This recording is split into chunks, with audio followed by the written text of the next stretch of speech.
Assalamualaikum warahmatullahi wabarakatuh.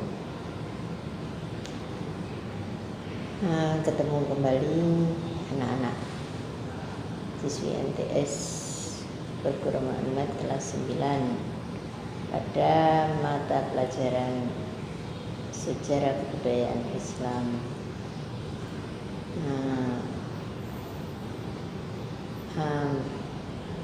Siswi kelas 9, mari kita awali belajar kita pada pagi hari ini dengan bacaan basmalah.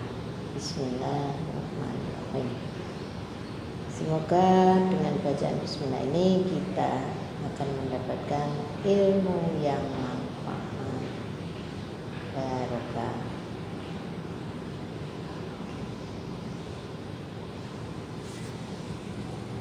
Materi pagi hari ini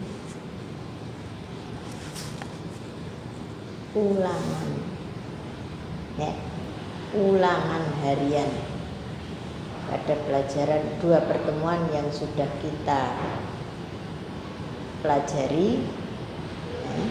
Kita adakan evaluasi pada pagi hari ini. Sebelum ada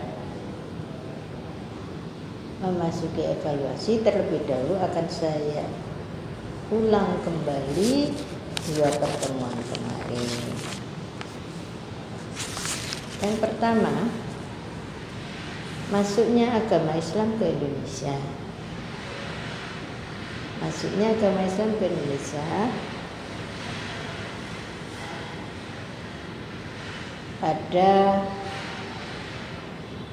sekitar awal abad pertama tahun Hijriah atau abad ke-7 Masehi.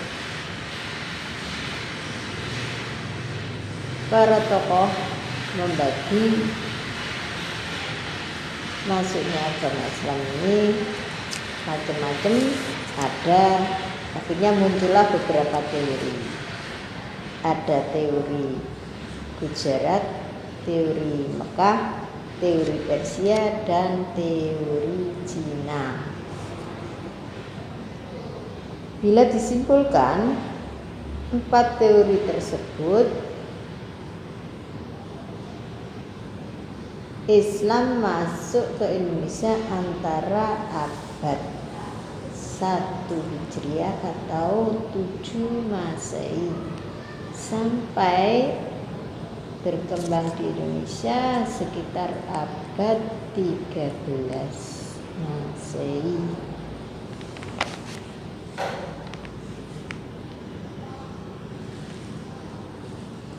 Bagaimana Islam masuk ke Indonesia? Nah, cara masuk Islam ke Indonesia ada beberapa cara, yaitu cara jalur masuknya Islam itu ada 6 jalur. Pertama, saluran perdagangan. Artinya Islam itu dibawa oleh para pedagang. Mengapa para pedagang kok ikut serta menyampaikan ajaran agama Islam? Apa motivasinya pedagang Islam turut berdakwah? Ini karena ada salah satu hadis Rasulullah Shallallahu Alaihi Wasallam yang berbunyi balighu anni walau ayah. Sampaikan apa-apa dariku, dari Rasulullah, walaupun 1 ayat. Itu motivasi para pedagang untuk berdakwah. Jadi para pedagang punya panggilan, punya rasa untuk mengembangkan agama Islam seluas-luasnya, mengingat agama Islam itu punya misi rahmatan lil alamin, ya. Kalau kita singkatnya, Islam itu diperuntukkan bagi seluruh umat manusia sedunia. Nah, itu semua orang, tidak hanya para dai, para kiai saja yang punya kewajiban untuk menyiarkan Islam, tapi seluruh orang, seluruh lapisan masyarakat punya tugas menyiarkan, mengembangkan agama Islam. Itu zaman dulu. Nah kalau sekarang sama saja, semua termasuk kalian sebagai siswi ini punya tugas untuk mengembangkan Islam. Bagaimana? Apa kamu harus berpidato? Tidak perlu pidato. Ya. Berlakulah di segala bidang, di segala tingkatan, ya, segala kehidupan kita yang Islami itu sudah termasuk menyiarkan agama Islam. Karena masyarakat kita di Indonesia ini masyarakatnya kan banyak agama. Jadi tampakkanlah misalkan pergaulan dengan teman, ya, walaupun sekedar selfie. Nah, kalau selfie itu ya harus ada jaga jarak antara kita sebagai wanita dengan lawan jenis kita. Ya, jangan terus menampakkan, ya boleh akrab tapi harus ada jaga jarak, karena wanita dan perempuan itu memang harus ada jarak. Kalau laki-laki atau lawan jenis kita itu adalah yang bukan musuh kita, ya itulah. 2 saluran politik atau pemerintahan, 3 saluran perkawinan. Ya, jadi banyak orang Indonesia yang belum masuk Islam, mengingat Islam datang ke Indonesia. Di Indonesia itu sudah ada kepercayaan, ada animisme, ada dinamisme, ada totemisme, ada Katolik, ada Protestan, ada Hindu, ada Buddha. Lah Islam datang itu tentu masyarakat sudah ada yang menganut beberapa kepercayaan tadi. Nah, mengembangkan Islam itu dengan orang Islam menikahi penduduk Indonesia, sehingga dengan adanya perkawinan itu terjadilah dakwah tidak secara langsung atau pengislaman secara tidak langsung, baik lakinya Islam atau perempuannya non Islam, atau perempuannya Islam lakinya non Islam. Itu kalau sudah terjadi perkawinan maka terjadilah pengislaman. Yang keempat, saluran pendidikan, ya, pondok pesantren.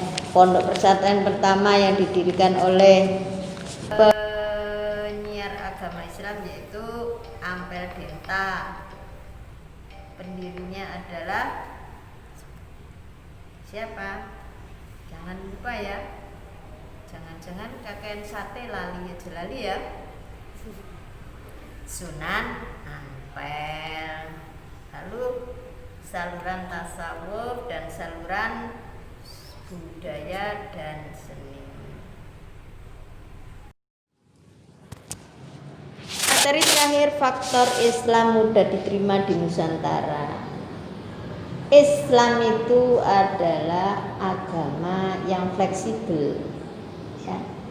Sampai-sampai ya, presiden keempat kita, yaitu Presiden Kiai Haji Abdurrahman Wahid atau Gus Dur,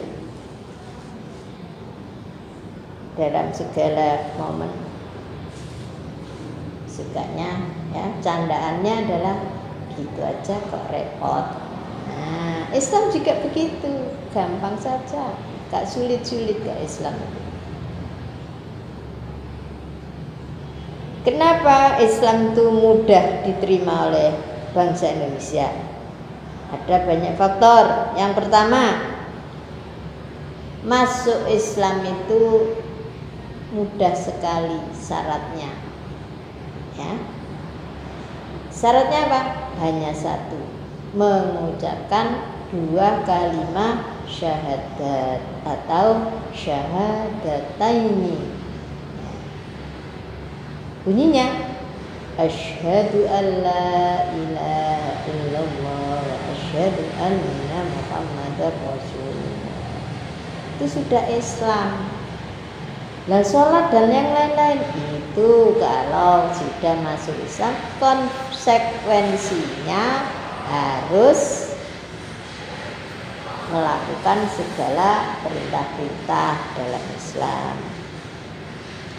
Yang kedua, upacara kegiatan dalam agama Islam itu sangat simpel. Misalkan sembahyang. Sembahyang di dalam Islam itu mudah sekali. Yang penting tutup aurat. Modalnya itu tutup aurat, ya. Lalu baru ada rukun-rukun sholat. Nah itu baru masuk pada materi sholat. Kalau mau berangkat ibadah atau upacara mudah, hanya nutup aurat. Kalau wanita pakai mukena. Mukena kan tidak mahal, ya. 50.000 sudah bisa dipakai seumur hidup. Nek tego lah. Pertama dibeli putih bersih, nanti setahun sudah warnanya jadi putih tua.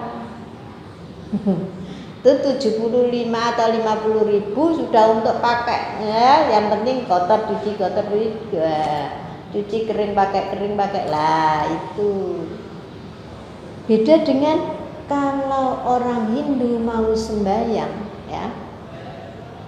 Kalau mau sembahyang 5 kali, ya harus mengeluarkan uang 5 kali.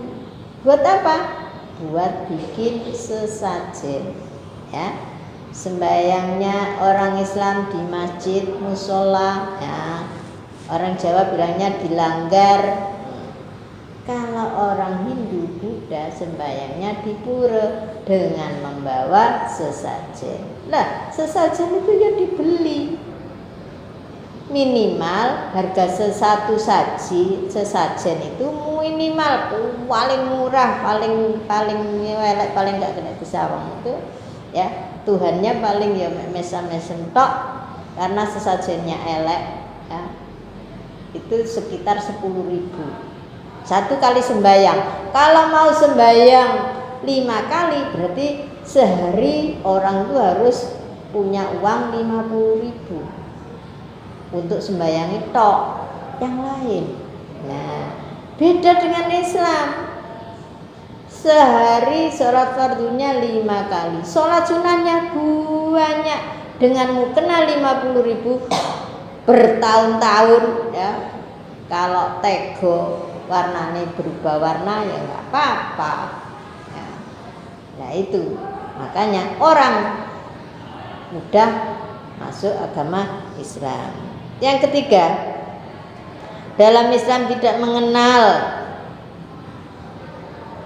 kasta atau kelas-kelas dalam masyarakat, strata dalam masyarakat. Tidak ada kelas, bukan kelas MIPA, kelas bahasa, tapi status dalam masyarakat. Ada yang tingkatan atas. Nah, dalam Hindu itu ada kasta yang tertinggi disebut dengan kasta Brahmana. Kasta yang terendah disebut kasta Sudra. Kalau dalam Islam semua sama. Yang membedakan kita dengan yang lain itu hanya takwanya. Sebagaimana firman Allah, inna akramakum indallahi atqakum. Ya. Sesungguhnya yang mulia di mata Allah hanyalah orang yang lebih takwa. Itu saja yang membedakan. Makanya orang mudah masuk agama Islam. Penyebaran agama Islam di sana harus dilakukan dengan damai. Artinya tidak pakai peperangan, ya, tidak ada perang, dilakukan dengan damai, tidak ada perang. Yang keenam, penyebaran agama Islam semakin baik di Nusantara. Karena apa? Karena kerajaan-kerajaan yang berkembang di Indonesia, yaitu yang kerajaan Hindu dan Buddha mulai runtuh atau habis kejayaannya. Nah, di situ kesempatan Islam untuk berkembang di Nusantara atau di Indonesia. Demikian materi dua pertemuan yang bisa saya sampaikan pada pagi hari ini, dan selanjutnya mari kita bersama-sama mengerjakan ya, soal latihan sebagai berikut. Nanti tolong dikerjakan dan dikumpulkan seperti ujian daring semester lalu. Demikian dari saya, semoga kita tetap bisa jaga sehat dan selalu dalam lindungan dan ridho Allah Subhanahu wa ta'ala. Wabillahi taufiq wal hidayah. Wassalamualaikum warahmatullahi wabarakatuh.